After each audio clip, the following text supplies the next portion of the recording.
I'm Basia Sokolowska, taking you through my creative alphabet. S stands for stones.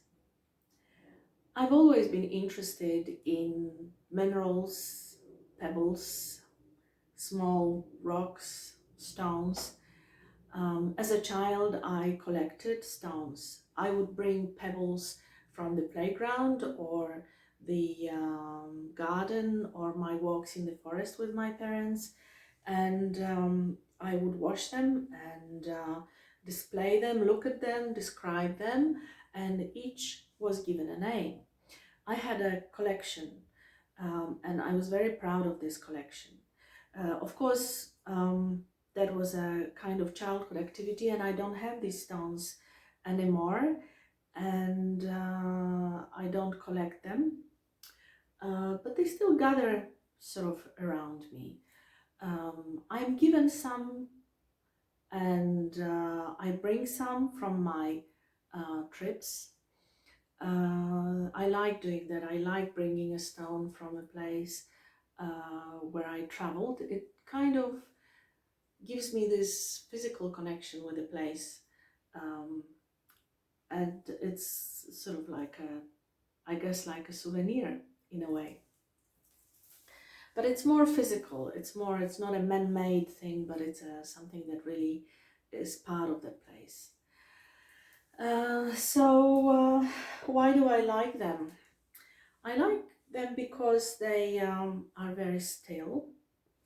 Um, they um, their lives are much longer than mine, and that makes them still because, as we know, they change as well. And they move with the sea and with the animals and people and the wind, and as a result of the process of erosion.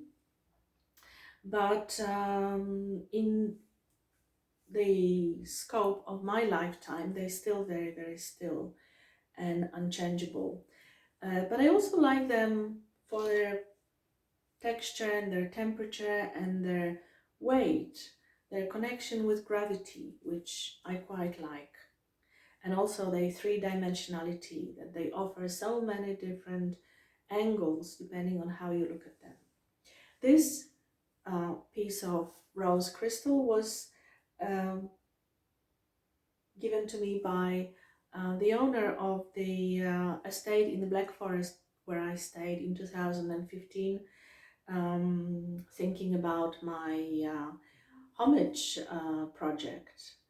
And that's where I decided to make the Islands series for Agnes Martin, and that rock became one of the islands. Makes a very good island, actually.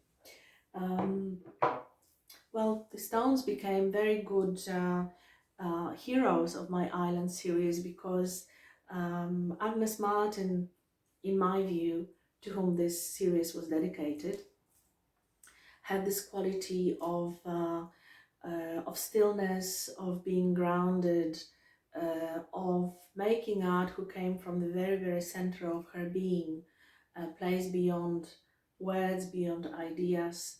And I found that that had a very island quality for me, that um, um, she wasn't moved by the world, she wasn't interested in the world. In the same way, the islands, I just sit there in the middle of the water, surrounded by ever-changing sea, and still are what they are. But long before I made the island series, I included stones or represented stones in my photographs. This is one of the photographs from my earliest series, Carmen Infinitum, and that particular photograph is woven around reproduction of Colin McCowan's painting The Promised Land. And of course, I try to sort of extend the landscape environment beyond that painting and construct it as a still life. But I used quite a lot of mineral elements in it. I used the chalkboard made of amber, And these cubes of stone are from a kind of a stone calendar when you sort of turn the numbers and the days of the week. And also I used quite a few pieces of sea glass. Sea glass that I picked up in during my trip to New Zealand, which kind of um, connects this my work with Colin McCann, who was a New Zealander.